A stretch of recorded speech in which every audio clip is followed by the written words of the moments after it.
Hello, everybody. Welcome to our 5-minute daily devotionals for today.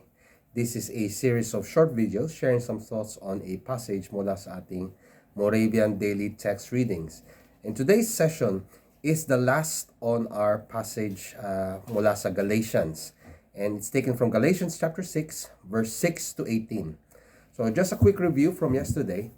Paul was advocating how it is that we can keep in step with the work of the Holy Spirit. How we should deny the works of the flesh, yung ating sariling kagusto, yung sariling laman, by submitting ourselves sa pangunguna ng banal na Espiritu.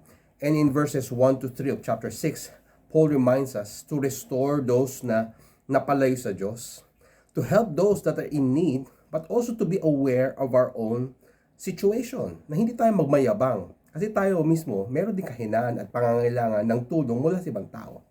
We are strong together, and with the work of the Holy Spirit in our lives, we can help each other, restore each other, and be more self-aware of what God is doing in our lives. Now, Paul continues on with a few more final instructions as he closes his letter. And I'd like you to draw your attention to verse 7. And this is, in my view, a universal principle. Kahit sa ka pumunta sa Bible, this principle applies. Verse 7 reads, "Do not be deceived." Huwag kayong malinlang, okay? Huwag niyo hayaan na malinlang kayo. God is not mocked. Hindi niyo pwedeng ipahiya o i-mock yung Diyos. Hindi mo pwedeng bulahin ng Panginoon. For whatever one sows, kung ano itananim, that he will also reap. Yun din ang aanihin. Okay? Sowing and reaping. Kung ano tinanim, yun ang aanihin. For the one who sows to his own flesh, kung tayo magpapadala sa sarili nating kagustuhan, sa laman, will from the flesh reap corruption, kabulukan. Kung tayo aasa at magpapadala sa ating sariling kagustuhan, ang resulto niyan ay kabulukan, corruption. But the one who sows to the Spirit, okay? Kung tayo ay maglalaan ng panahon, maglalaan ng effort, kung tayo ay tutugon sa pangunguna ng banal na Espiritu, if we sow to the Spirit, will from the Spirit, mula sa banal na Espiritu, reap eternal life. The eternal life is not from us. Hindi nanggagaling sa mga bagay na nasa mundo. It is from the Holy Spirit. So that when we sow into the Spirit, kung tayo nagtatanim sa gawain, sa pangunguna ng banal na Espiritu, ang bunga niyan, ang ating anin, ang ating matatanggap, ay ang kaloob ng buhay na walang hanggan mula sa banal na Espiritu. At ang banal na Espiritu ang siyang nagbibigay ng buhay na walang hanggan. This is not something that the world can give. It is not something that anybody can give. It is only given to us by the Spirit if we give to the Spirit, if we sow into the Spirit.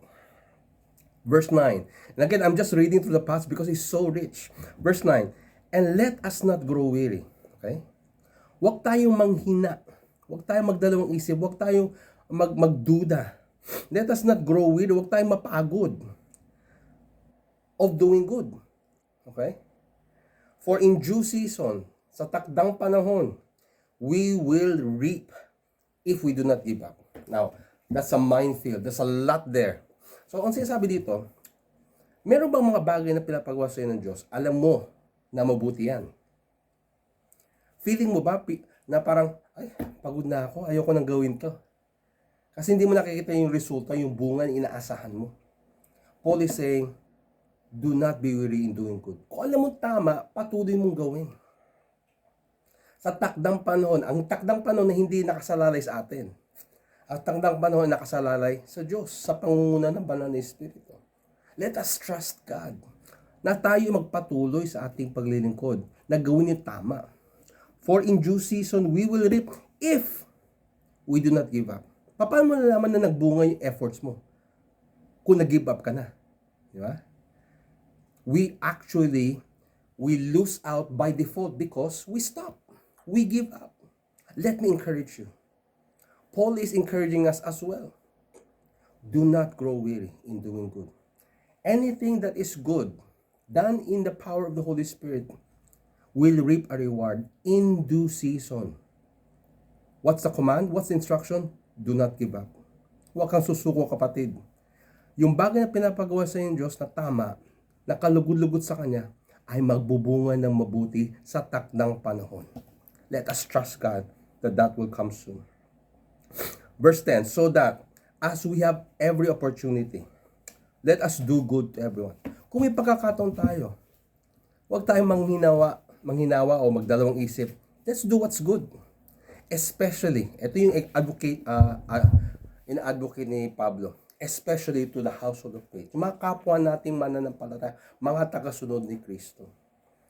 Let the love of God be so evident between us, followers of Christ, that men and women will see that we are Christ followers. But let us continue to do good. Huwag tayong manghina, let us not grow weary. For in due season, we will reap a reward. Praise be to God. Don't give up. May God bless you as you live out and follow God's word.